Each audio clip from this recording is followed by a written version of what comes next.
ಮುಖ್ಯಮಂತ್ರಿಗಳು ಏನು ಇವತ್ತು ತೀರ್ಮಾನ ತೆಗೆದುಕೊಂಡಿದ್ದಾರೆ ಅದಕ್ಕೆ ನಮ್ಮೆಲ್ಲರ ಸಹಮತ ಇದೆ.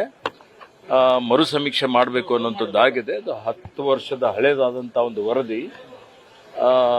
ಅದಕ್ಕೆ ಮಾನ್ಯ ಮುಖ್ಯಮಂತ್ರಿಗಳು ಮತ್ತು ಉಪಮುಖ್ಯಮಂತ್ರಿಗಳು ಮತ್ತು ಕಾನೂನು ಮಂತ್ರಿಗಳು, ಹಿಂದುಳಿದ ವರ್ಗಗಳ ಕಲ್ಯಾಣ ಇಲಾಖೆ ಮಂತ್ರಿಗಳು ಪತ್ರಿಕಾಗೋಷ್ಠಿ ಮಾಡ್ತಾ ಇದ್ದಾರೆ. ಇವತ್ತೇನು ಸಚಿವ ಸಂಪುಟದಲ್ಲಿ ತೀರ್ಮಾನವಾಗಿದೆ ಅದ್ರ ಬಗ್ಗೆ ಅವ್ರು ಮಾತಾಡ್ತಾರೆ. ಅದಕ್ಕೆ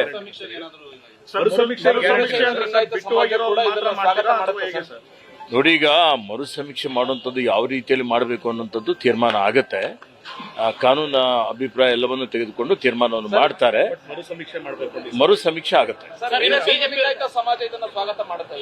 ನೋಡಿ, ಈಗಾಗಲೇ ಅಖಿಲ ಭಾರತ ವೀರಶೈವ ಲಿಂಗಾಯತ ಮಹಾಸಭೆ ಮರು ಸಮೀಕ್ಷೆಗೆ ಸ್ವಾಗತ ಮಾಡಿದೆ. ಬಿಜೆಪಿಯವರು ಈ ನಿರ್ಧಾರಕ್ಕೆ ಸಿಎಂ ಅವರು ರಬ್ಬರ್ ಸ್ಟ್ಯಾಂಪ್ ನೋಡಿ ಬಿಜೆಪಿಯವರ ಹೇಳಿಕೆಗೆ ಯಾವುದೇ ಬೆಲೆ ಇಲ್ಲ. ಅವರು ಸಾಮಾಜಿಕ ನ್ಯಾಯದ ವಿರೋಧಿಗಳಿದ್ದಾರೆ. ಅವರಿಗೆ ನಮ್ಮ ಬಗ್ಗೆ ಮಾತಾಡಲಿಕ್ಕೆ ಯಾವುದೇ ನೈತಿಕ ಹಕ್ಕಿಲ್ಲ. ಇಷ್ಟು ದಿನ ಮಾಡದೆ ಈಗ ಹೈಕಮಾಂಡ್ ಹೇಳ್ದಂಗೆ ಮಾಡಿದ್ದಾರೆ. ರಬ್ಬರ್ ಸ್ಟ್ಯಾಂಪ್ ನೋಡಿ, ಬಿಜೆಪಿಯವರು ಯಾವಾಗ್ಲೂ ಸುಳ್ಳು ಹೇಳುವಂತದ್ದೇ, ಸುಳ್ಳು ಬೆಂಬಲಿಸುವಂತದ್ದೇ ಅವ್ರ ಕೆಲಸ ಆಗಿದೆ.